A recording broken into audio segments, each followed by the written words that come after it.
Somos un cuerpo en Cristo. Aleluya.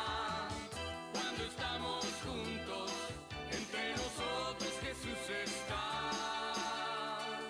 Cuando estamos juntos, hay poder y autoridad en su nombre.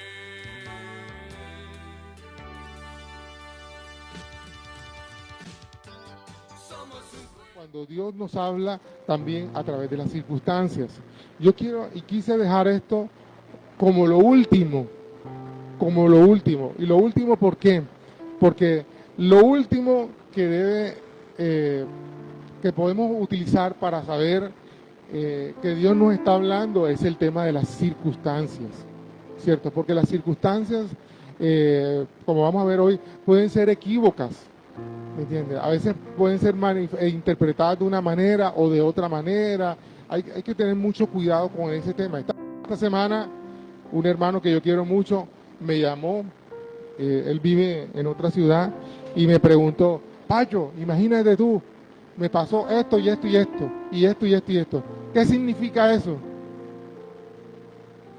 Pues mi hermano, que está de mala, yo no sé, yo le dije cualquier cosa, porque realmente yo no veía como que Dios estuviera hablando, pero él en eso que le estaba pasando, él sentía que Dios estaba tratando de enseñarle algo. Entonces yo le te estoy molestando, déjame y yo aterrizo lo que me estás diciendo. Entonces comenzamos a hablar lo que dice la palabra sobre esto, y tiene mucho que ver con esta enseñanza de hoy. Pero eso es lo último. Lo primero que usted tiene que mirar cuando quiere saber si Dios le está hablando es la escritura. Le dice la palabra profética más segura es la escritura. También compartimos que una forma en que Dios nos habla es a través de los profetas, ¿cierto? A través de las manifestaciones espirituales. Y hablábamos como incluso la palabra profética se aterriza con la escritura. Por ejemplo, por ahí he estado viendo unos memes, y yo lo vi, amados. Hace años conocí una chica en la iglesia que, según ella, Dios le había hablado que el marido de la otra era su esposo. Y sí, mi hermana, eso es totalmente antibíblico, eso se lleva por delante de esto, ¿me entiendes? Y ya uno está oyendo y viendo esas cosas. Entonces, todas las manifestaciones, los sentires, las experiencias, estábamos hablando también de las experiencias angelicales y todo eso, podamos aterrizarlo con las escrituras, ¿cierto? Como la palabra, incluso todas estas manifestaciones lo que hacen es confirmar las escrituras. Ahora, ¿qué son las circunstancias? ¿Alguien que por favor ayuda ahí con la puerta? Okay. Yo tengo ahí la siguiente imagen. ¿Qué dice el diccionario que son las circunstancias? Son accidentes de tiempo, lugar, modo, etcétera, que está unido a la sustancia de algún hecho o dicho. También Wikipedia creo que es la que dice esto: generalmente es aquello temporal que rodea o acompaña a una persona, una cosa o un hecho, y tiene influencia en ellos. Y yo le coloqué: una circunstancia es una situación que nos lleva a tomar decisiones. Ahí, por ejemplo, podemos ver esa imagen. Alguien está caminando y de pronto se encuentra un camino para allá y otro camino para allá y no sabe qué decidir. Y son igualitos y no hay señalización, porque si dijera para Puerto Mocho, para Barranquilla, no dice nada ahí, ¿cierto? Entonces es confuso, no sabe para dónde va. Entonces, pero las circunstancias nos llevan a aprender cosas sobre lo que estamos hablando, que es la dirección de Dios. Amén. Ahora, ¿cuál es el fundamento que quiero utilizar para la enseñanza de hoy? Bueno, hay dos porciones.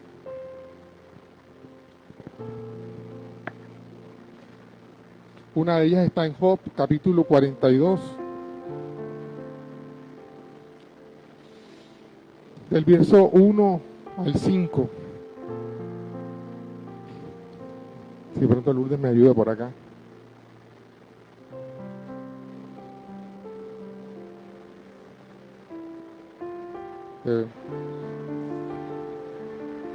Amén.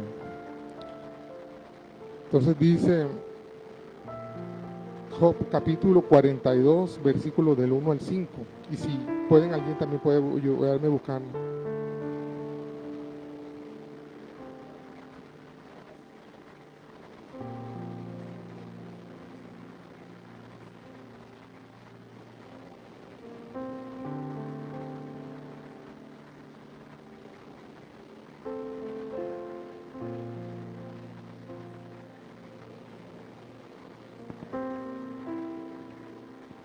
Por tanto me aborrezco y me arrepiento en polvo y ceniza. Amén.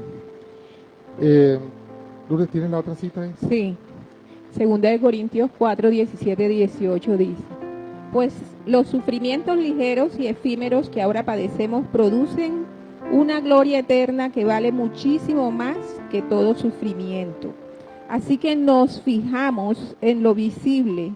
Así que no nos fijamos en lo visible, sino en lo invisible, ya que lo que se ve es pasajero, mientras que lo que no se ve es eterno.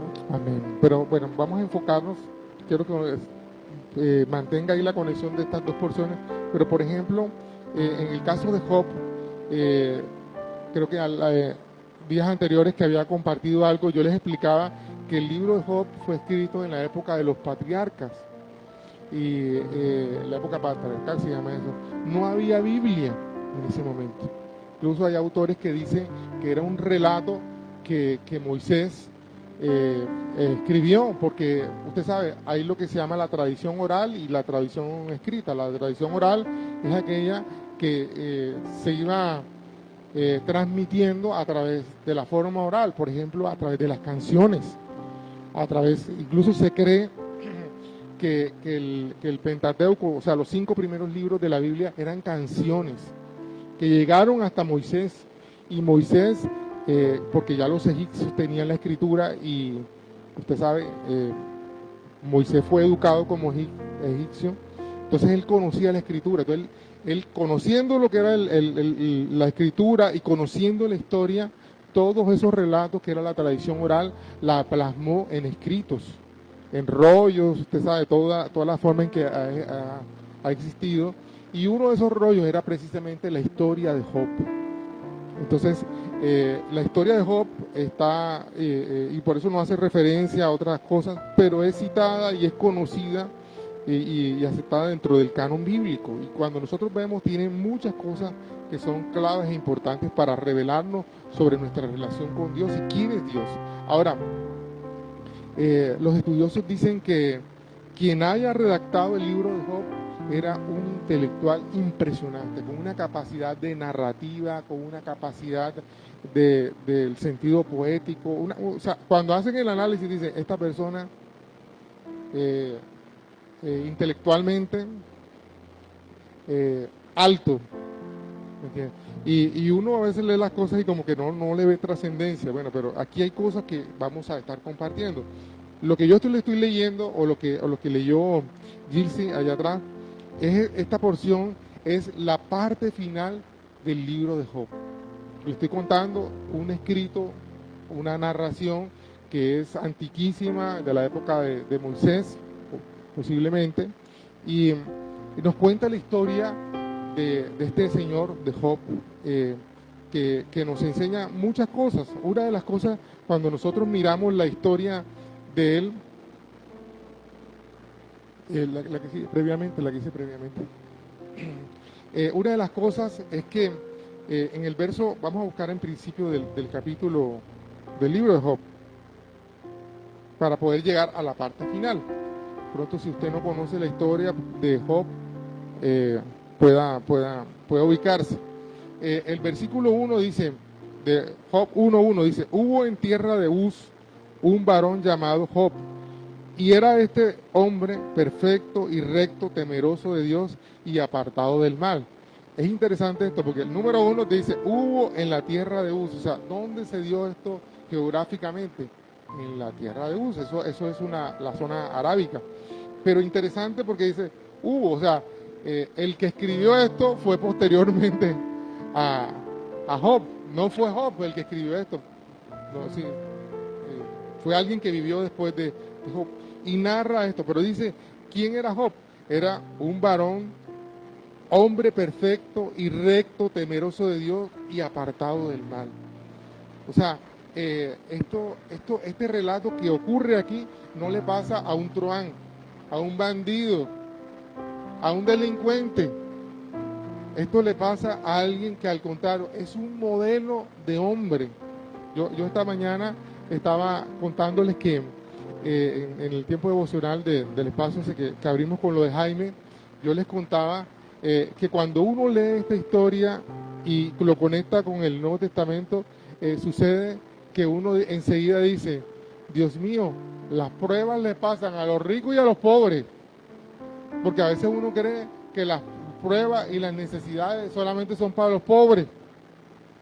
Allá en República Dominicana, cuando nosotros llegamos a Jarabacoa, nosotros predicábamos y hacíamos actividades para alcanzar a los banqueros, a los dueños de supermercados, porque veíamos que ellos no conocían al Señor. Y la gente, los cristianos de esa época que estábamos allá, pastor, ¿usted para qué le predica a esa gente?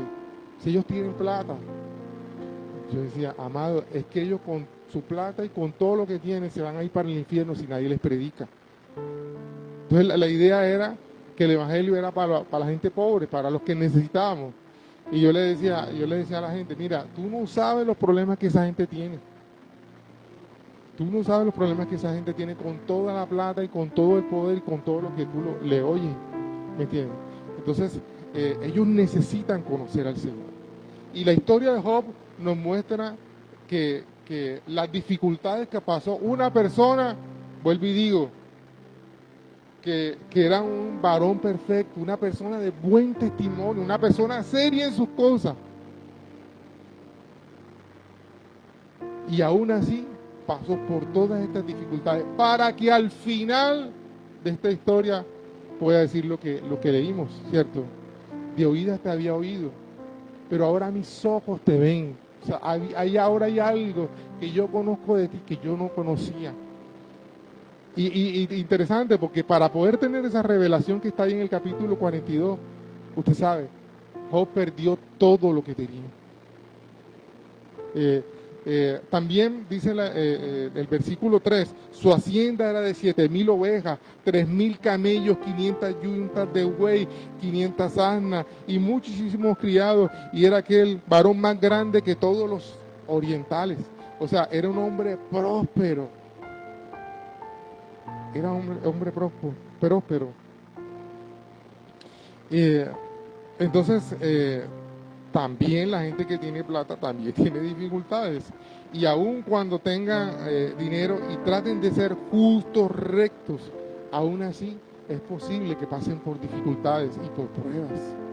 Eso es lo que estamos viendo ahí. Además dice más adelante en el versículo 5, presentaba holocaustos y oraba por sus hijos. O sea, él era una persona que además de que era uno reconocido como un hombre recto, de buen testimonio, además se preocupaba por la situación espiritual de su familia.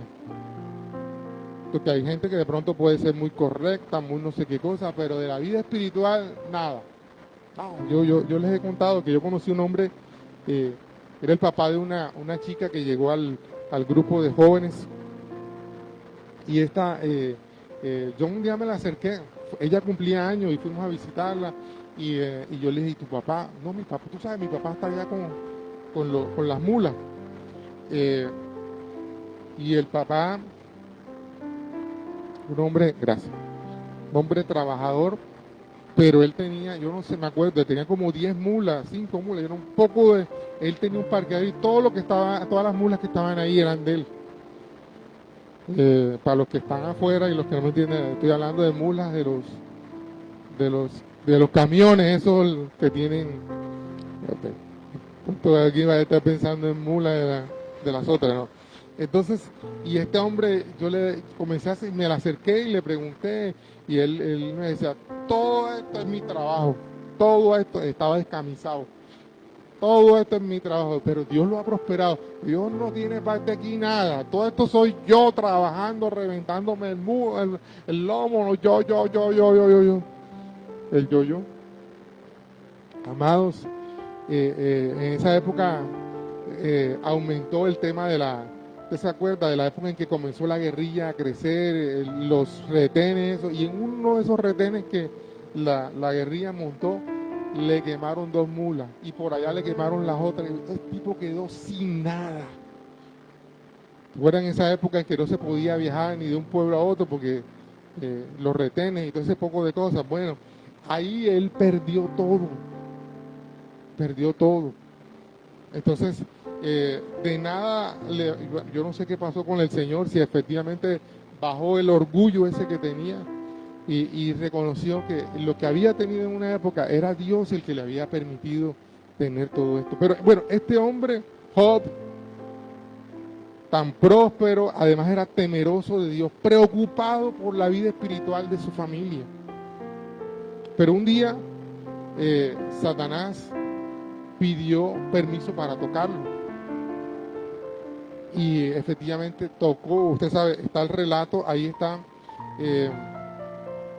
del versículo 14 al 20. Dicen, sí.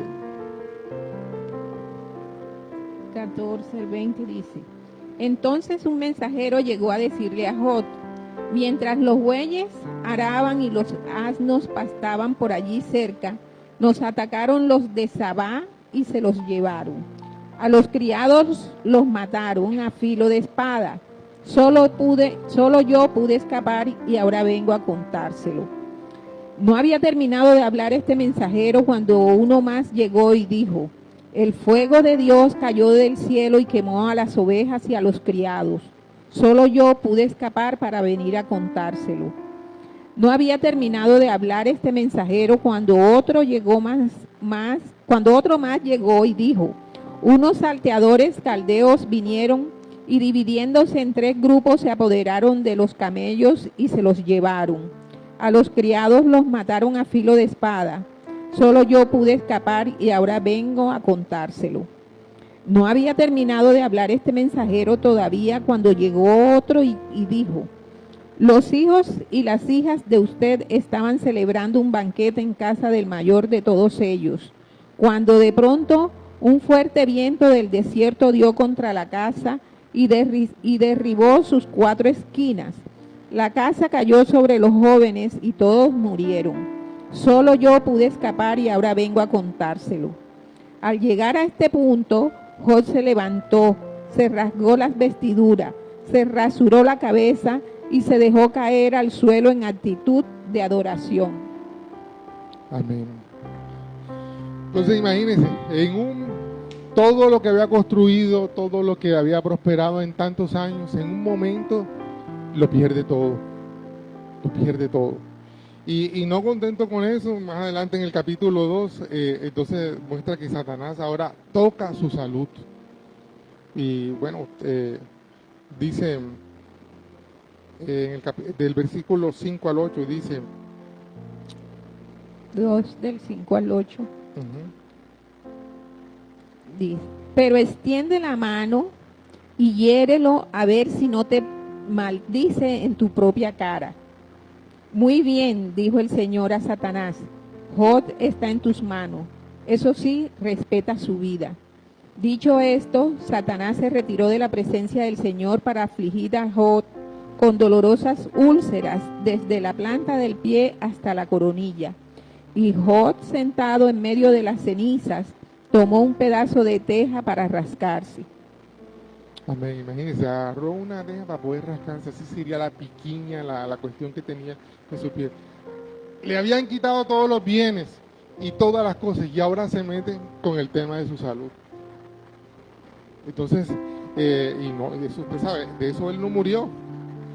Fue una incomodidad con la que él estuvo cierto tiempo ahí dándole, incómodo, y la gente sacándole el cuerpo, y a él nada más lo visitaban los amigos, y los amigos lo visitaban era para envenenarlos algunos.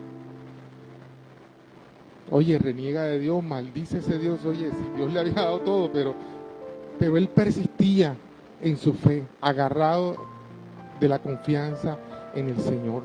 Y es una realidad, amado. Nosotros, por diferentes dificultades que tengamos en la vida. Por eso no podemos interpretar únicamente a Dios. Podemos interpretar lo que Él quiere decirnos, pero no a Dios. O sea, no, Dios, y ahí es donde viene el pensamiento, oh, si Dios fuera bueno no permitiera lo que pasó en el Catatumbo. Si Dios fuera bueno, o sea, no puedes interpretarlo de esa manera. Ahora, lo que pasó en el Catatumbo te puede enseñar muchas otras cosas, claro que sí, con los ojos y con la actitud del corazón correcta. Y bueno, vamos a hablar, de algo de eso vamos a hablar en el día de hoy. Ahora,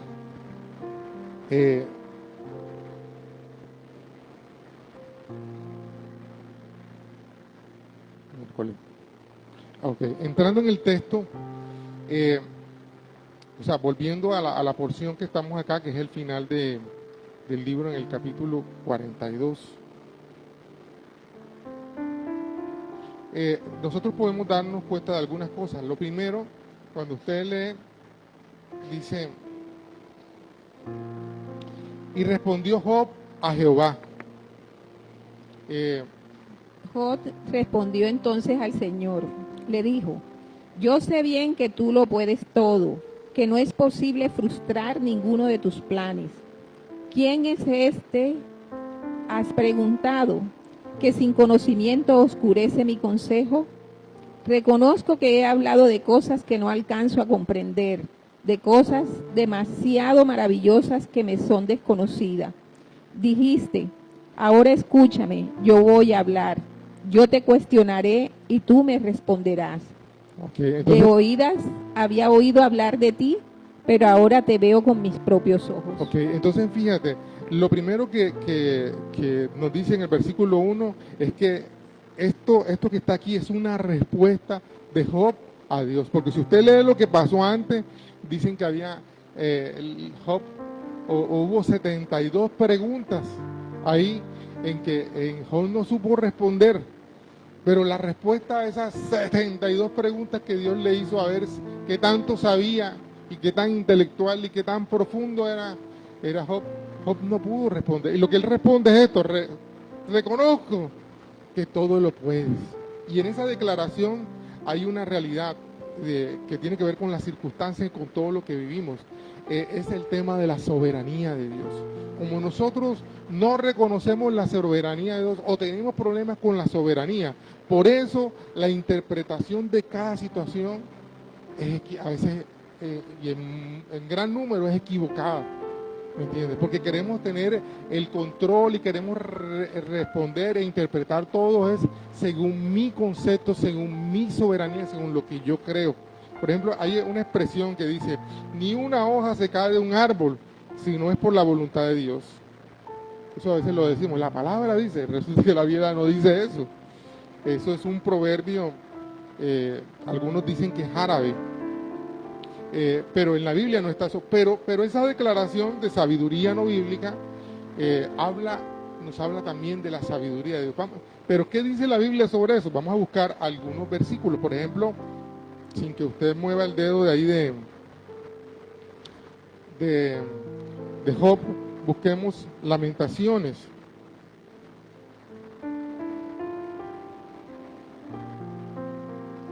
Lamentaciones 3:37.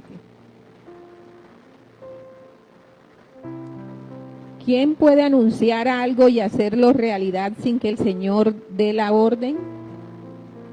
O sea, nadie puede hacer nada si Dios no da la orden. Y eso nos cuesta trabajo, ¿sabes? Y sobre todo, por ejemplo, dentro del mundo pentecostal, queremos y creemos que nosotros podemos doblarle la mano a Dios. No es así. Nosotros tenemos que entender lo que Dios quiere hacer porque Él es soberano. Y al contrario, nosotros entender lo que Él quiere hacer para caminar en esa línea. Ahora, que podemos trascender en el mundo espiritual, claro que sí. Pero no es que nosotros, o sea, ¿quién es el Dios? ¿Quién es el rey? ¿Él o nosotros? Él, ¿cierto? Entonces, si Él es el rey, Él es el que manda. Y nosotros somos los que obedecemos, los que tenemos que cumplir, entender lo que Él quiere mandarnos a hacer, ¿cierto? Entonces, y dice, ¿tienes alguno de los otros dos textos? Romanos 12:2. No se amolden al mundo actual, sino sean transformados mediante la renovación de su mente. Así podrán comprobar cómo es la voluntad de Dios, buena, agradable y perfecta. Porque si tu mente no es renovada, entonces no vas a poder entender la voluntad de Dios, que es buena, agradable y perfecta. ¿Me entiendes? Entonces tú vas a decir, no, Dios es malo, porque Dios no sé qué cosa, porque tu mente no ha sido renovada. Y ese es el problema cuando lo que tienes en tu mente es la información del mundo. ¿Me entiendes? Que Dios es amor, que Dios es bueno. Entonces, como Dios es bueno y amor, Dios tolera todas las formas de amor. El poliamor, el no sé qué amor, Dios es amor. Mira, renueva tu mente con la palabra, ¿me entiendes? Dios es amor, pero lo que tú interpretas como amor, asexualizado y otra cantidad de cosas, esa no es la forma en que Dios ve el amor.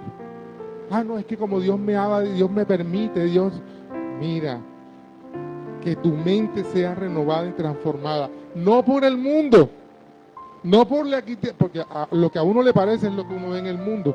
Pastor, yo veo que todo el mundo hace y le va bien. Pastor, y yo creo que Dios los ama. Espérate un momentico, mira lo que dice la Escritura sobre cómo Él ama y disciplina a sus hijos. ¿Cuáles son los principios de prosperidad de Dios? ¿Cuáles son los principios de amor? Lo que Dios ha establecido para el matrimonio, lo que Dios ha establecido para la familia. Y entonces tu mente que ha sido transformada puede entender lo que es y lo que Dios dice. Juan capítulo 3, versículos 27 y 28. Nadie puede recibir nada a menos que Dios se lo conceda, respondió Juan. Ustedes me son testigos de que dije, yo no soy el Cristo, sino que he sido enviado delante de Él. Amén. Entonces fíjate, no podemos recibir algo si no viene de Él. No se puede hacer nada si Dios no lo ordena. En el mundo no hay nada si Él no determina que sea creado. Entonces, eso nos habla de lo poderoso y de lo soberano que es Dios. ¿Qué tenemos que hacer nosotros? Entender lo que Él hizo, cómo lo hizo, y que, como dice en Romanos 12, y que nuestra mente sea renovada para que podamos entender la voluntad de Dios, que es buena, agradable y perfecta. Ahora, las circunstancias muchas veces nos muestran que no tenemos el control de todo. Estamos limitados. ¿Cuán limitados somos? ¿Me entiendes? Yo quiero que fulano se sane, pero yo no puedo sanarlo. Eso nos muestra, el tema de la muerte es un tema que nos muestra cuán limitados somos. Cómo muere la gente, cuándo muere. Somos limitados, no podemos determinar eso. Pero Dios sí puede determinarlo, ¿cierto? A veces temas de salud, o a veces temas de negocios, temas de finanzas, me muestran cuán limitado soy en todas estas cosas. Y que yo tengo que entender que al contrario, mientras yo soy limitado, Él sí puede hacerlo. Una situación que yo no puedo resolver puede ser un mensaje de Dios. Y un mensaje que me enseña, primero, que necesito de Él. Que hay cosas que yo no puedo manejar. Por ejemplo, con el tema de, por ejemplo, los hijos. Hay cosas que yo quisiera que ellos hicieran, que pensaran, que interpretaran. Y no puedo. Estoy limitado. ¿Me entiendes? De mi misma pareja, de mi mismo matrimonio, yo quisiera que las cosas fueran diferentes. Pero es cuán limitado estoy yo, ¿cierto?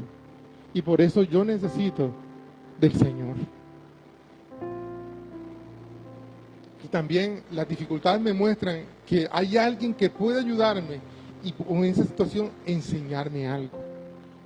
Y como yo soy creyente y como yo soy cristiano, yo creo que esa persona que puede ayudarme y que puede enseñarme es el Señor. Job estaba viviendo una situación difícil y sabía que el único que podía tener respuestas a lo que estaba viviendo era el Señor. Los amigos que vinieron a tratar de consolarlo, a darle ánimo, lo único que hicieron fue enredarlo más. Y ese es el problema cuando nosotros queremos encontrar respuestas en el lugar equivocado. Nos van a enredar más, nos van a confundir más. ¿sí? Pero cuando vamos al Señor, el Señor nos habla y nos aclara, ¿cierto?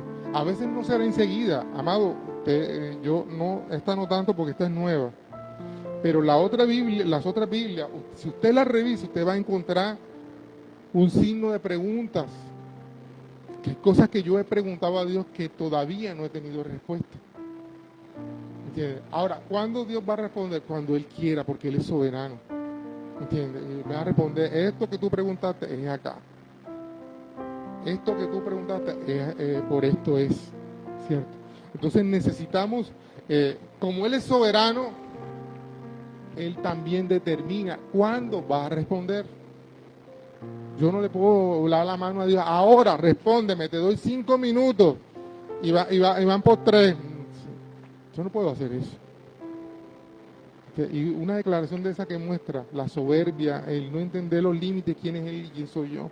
¿Me entiendes? Pero cuando yo puedo entender que Él es soberano, que Él todo lo puedo, que Él tiene toda la autoridad, todo el poder, ¿qué puedo hacer yo?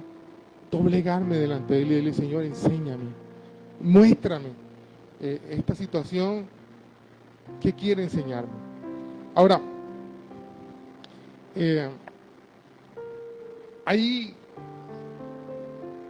dos preguntas que pueden ser o para ayudarnos o para enredarnos. Esas dos preguntas son ¿por qué y para qué? Dice en el versículo 3, hablaba lo que no entendía. O sea, él estaba confiado que lo que él estaba diciendo era seguro. Muchos de nosotros, ¿cuántas veces nos ha pasado así? Que hay una cosa que la damos por cierta. Mire, mi hermano, como dice, en República Dominicana dice, si yo te digo que la burra es piedra porque tengo los pelos en la mano. Si yo te digo que esto es porque yo tengo la seguridad. Y a veces todo eso que damos por seguro, después nos damos cuenta que estaba equivocado. Hay muchas cosas, yo te digo, caminando en el Señor, yo no sé cada cuánto tiempo, pero hay cada cierto tiempo descubro que hay cosas que yo conocía de Dios que no eran tan precisas como yo las creía. Y no eran tan precisas porque hay mucha más precisión en esos temas. Y voy descubriendo y digo, Dios mío, ¿verdad? Que yo todos los días aprendo cosas nuevas tuyas. Entonces por eso uno tiene que seguir escudriñando y aprendiendo del Señor. Ahora, estas dos preguntas, ¿por qué y para qué? Por ejemplo, la pregunta ¿por qué? Es interrogativa. Se usa para preguntar sobre la causa o razón de algo. Cuando usted dice ¿por qué? Usted está tratando de buscar la causa o la razón de algo. ¿Por qué esto sucedió? Ahora, ese por qué puede ser desafiante, ¿cierto? Como los fariseos que le hacían preguntas a Jesús era para hacerlo tropezar, para mostrar que ellos eran más justos que Jesús no tenía toda la autoridad. Y a veces a nosotros nosotros preguntamos así, ay, ¿por qué? Muestra, dime.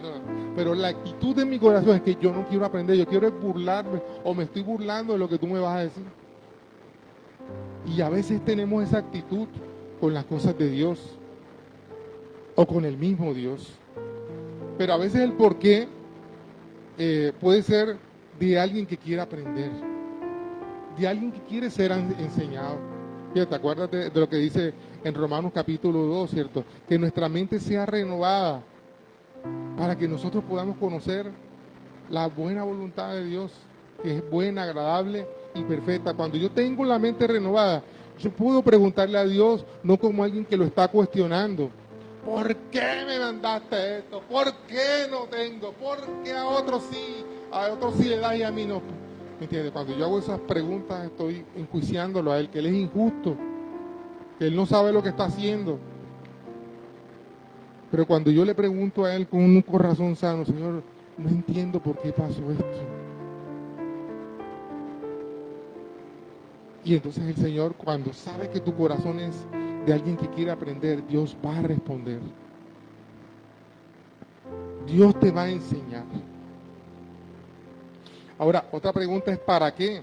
Y yo he oído mucho que la gente dice, no pregunta el por qué, sino para qué. Bueno, a veces los por qué también hay que hacerlo, pero cuando tienes vuelvo y digo, con una actitud de alguien que quiere aprender. Yo no sé si a usted le ha pasado en su oficio. Voy a poner un ejemplo. El otro día estábamos hablando sobre el tema de las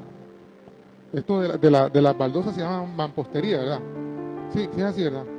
Ok, entonces alguien estaba viendo que un albañil estaba poniendo una baldosa y le preguntó, ven acá, ¿y tú por qué los pones así? Entonces el tipo le explicó, eso tiene su razón de ser, se ponen de aquí para allá para que cuadre, que no sé qué cosa. Y, o sea, el tipo que le estaba preguntando al albañil tenía una actitud de aprender, ¿cierto? De saber por qué, oye, ¿y por qué las baldosas se ponen así? ¿Quieres aprender? Exacto, no estoy cuestionando que él no sepa hacerlo, sino estoy con una actitud de querer aprender, de ser enseñado, exacto. Entonces, pero hay otra, la otra pregunta es ¿para qué? La pregunta ¿para qué? Se usa para preguntar sobre la finalidad o el propósito de algo. Señor, esto que estoy viviendo, ¿para qué? ¿Para qué lo has permitido? Tal vez era lo que Job preguntaba. De todas estas cosas, ¿para qué? ¿Cierto? Y al final la respuesta él la da, Señor, de oídas. Todo lo que yo había oído de ti, te había oído, pero ahora mis ojos te ven. Puedo ver que eres real, que lo que tú eres y que lo que tú dices es realidad. Entonces fíjate, con el corazón equivocado o dañado, también el para qué puede ser despreciativo. ¿Y para qué me andas? ¿Para qué? ¿Para qué? ¿Para qué? O sea, actitud despectiva. Pero el para qué, cuando yo lo pregunto, puedo entender la finalidad o el propósito. Yo, amado, en mi vida he pasado por diferentes situaciones y las dos preguntas me han revelado cosas hermosas de Dios. Y a veces entiendo después. Yo soy una persona que a mí me gusta compartir lo que voy viviendo, pero yo lo comparto es cuando ya he pasado, porque en el momento en que estoy viviendo la situación estoy confundido, no sé por qué está pasando esto, no sé por qué, no lo he asimilado, ni entiendo el por qué estáis pasando por esto, pero sí sé que Dios está permitiéndolo porque algo quiere enseñarme. Y sabe una cosa, amado, por ejemplo, y eso es importante porque cuando yo tengo esta actitud, me doy cuenta que el asunto no es ni Dios ni la otra persona. El asunto es de Dios conmigo, lo que el Señor quiere enseñarme. Entonces, no entro, es que fulana me tiene la mala. Esos profesores de allá ninguno sirve. No, espérate un momentico, ¿por qué Dios está permitiendo pasar por esta dificultad? A Mateo le pasó algo con en su primer año. Y bueno, él en primer año, en el primer semestre, perdió una materia. Y bueno, hubo un gran temor porque pensamos que en ese primer semestre él iba a perder la beca. Y bueno, oh milagro que por esa materia él aún mantuvo la beca toda la carrera, 100% cubrió todo. Pero perder esa materia lo descompensó porque entonces él estaba en segundo semestre viendo una materia, o sea, porque son materias que son lo que llaman prerequisitos. Y él vivía con ese cuento, no sé qué, el Señor no me ha ayudado con esto, ¿por qué? No sé qué cosa. Él vivía con esa rumiadera. Yo le decía, hijo, suelta eso, confía en el Señor. Papi, y cuando se fue para Francia en el intercambio, papi, ahora me va a tocar estar allá y con una materia atrasada. Yo le dije, hijo, algo va a pasar. Y entonces, en ese proceso, él consiguió, estando en Francia, él consiguió que esa materia se la dieran en una universidad de México. Una universidad que es de mucho renombre en México. Entonces, él virtualmente recibía esa materia. Y él comenzó a decir, papi, eso es pesado, no sé qué. Bueno, le decía, hijo, no te preocupes. Imagínate, estaba en Francia, estudiando allá y estaba viendo una materia acá en México. Yo decía, hijo, no te preocupes, yo dándole siempre ánimo y todas estas cosas. Y bueno, pasó su materia, se la aprobaron. Y en Francia él me dice, papi, ahora en este segundo semestre, tú no sabes ahora por qué entiendo que Dios no me permitió avanzar en esta materia. Esta materia me ha servido, todo ese retraso con los profesores y con todo, me ha permitido ahora poder entender lo que estoy viviendo aquí en Francia. Entonces, a veces nosotros no entendemos el para qué.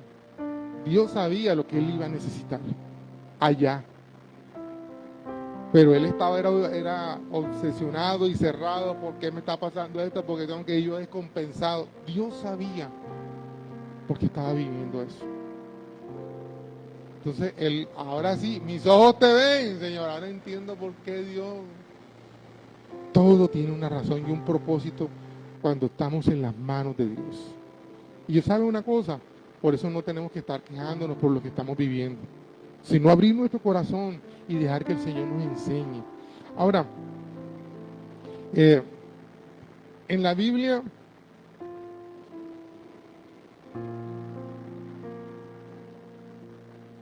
hay ejemplos a través de los que podemos ver que esto es una realidad y que nos va a ayudar a entender uno de una mejor manera. Por ejemplo, el Salmo 23, que usted conoce. El Salmo 23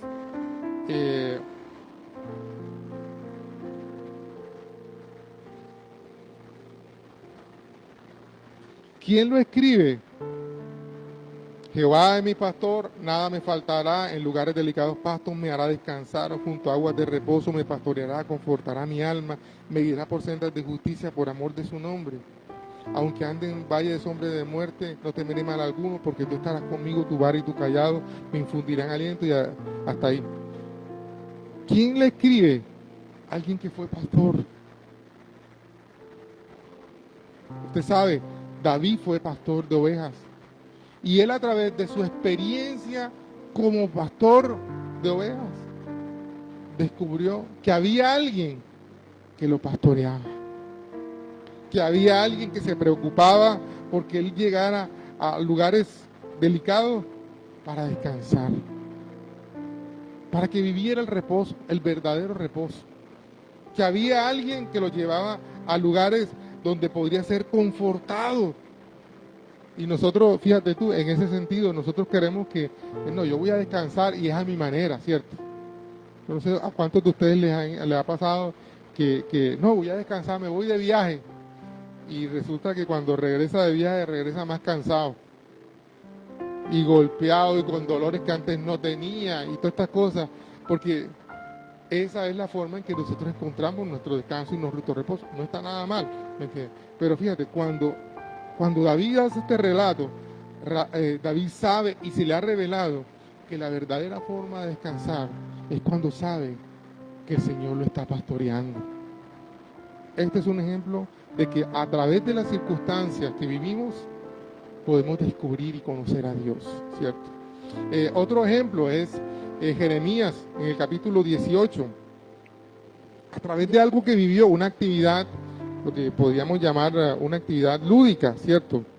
El Señor lo lleva a la casa del alfarero. Le dice, levántate y baja ahora mismo a la casa del alfarero y allí te comunicaré mi mensaje. Entonces bajé a la casa del alfarero y lo encontré trabajando en el torno. Pero la vasija que estaba modelando se deshizo en sus manos. Así que volvió a hacer otra vasija hasta que le pareció que había quedado bien. En ese momento la palabra del Señor vino a mí y me dijo, pueblo de Israel, ¿acaso no puedo hacer con ustedes lo mismo que hace este alfarero con el barro? Afirma el Señor, ustedes, pueblo de Israel, son en mis manos como el barro en las manos del alfarero. Amén.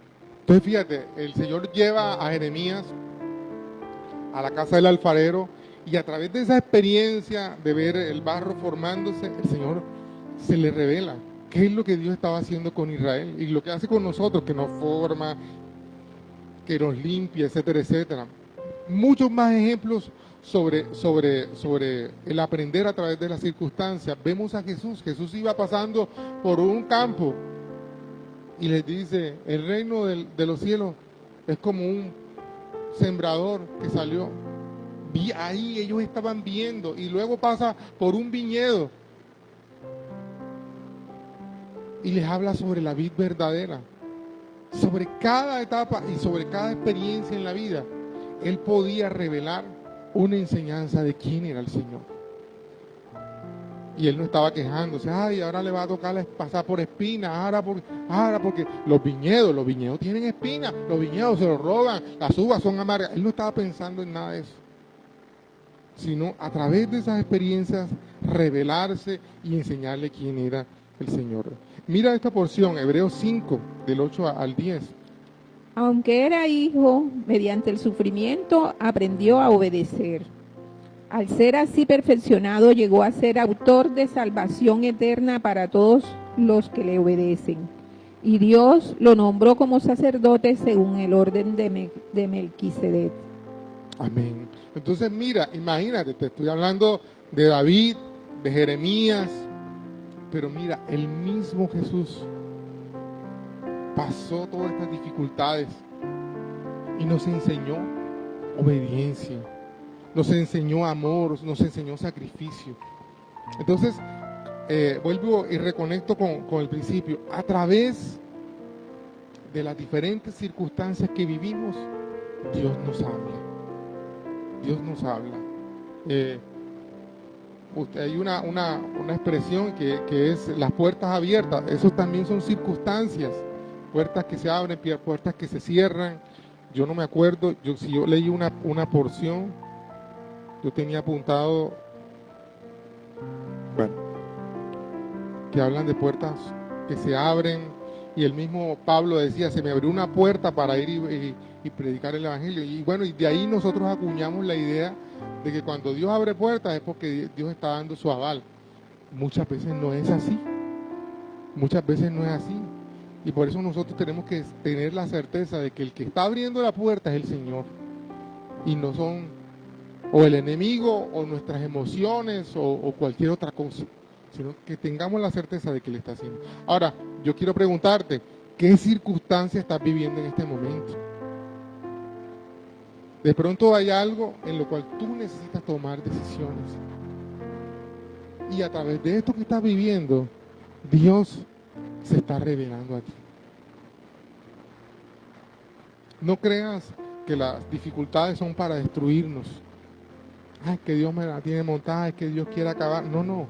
Dios quiere revelarse a nosotros y enseñarnos quién es Él. Quisiera que te colocaras un momentico en pie.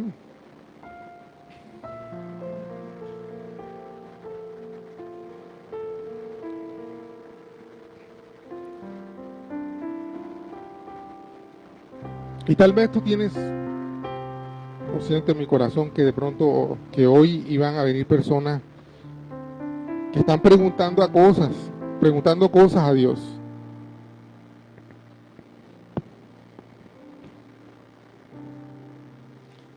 Que quisieras tener respuesta de Dios sobre algo que estás viviendo y resulta que la misma circunstancia por la que estás pasando es lo que Dios está utilizando para enseñarte.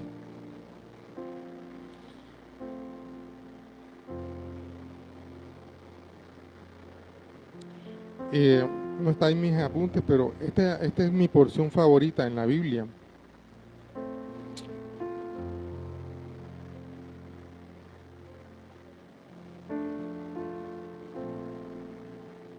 Dice, pero tenemos este tesoro en vasos de barro, para que la excelencia del poder sea de Dios y no de nosotros, que estamos atribulados en todo, mas no angustiados, en apuros, mas no desesperados, perseguidos, mas no desamparados, derribados, pero no destruidos, llevando en el cuerpo siempre todas las partes de la muerte de Jesús, para que también la vida de Jesús se manifieste en nuestros cuerpos. Porque nosotros que vivimos siempre estamos entregados a la muerte por causa de Jesús, para que también la vida de Jesús se manifieste en nuestra carne mortal. De manera que la muerte actúe en nosotros y en nosotros la vida. Estamos pasando por momentos como ese en que nos sentimos desamparados, pero quiero decirte, no estamos derribados, no estamos destruidos, estamos en apuros, pero no estamos acabados. Dios está pasándonos por dificultades o por pruebas o por circunstancias donde quiere revelarse a nosotros. Ahora, eso no quiere decir que no nos sintamos débiles.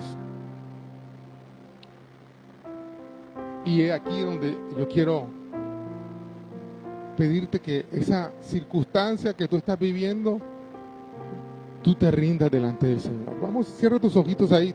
Tú eres el que conoce tu problema. Tú eres el que conoce tus circunstancias. Y yo quiero invitarte a que la presentes delante de Él.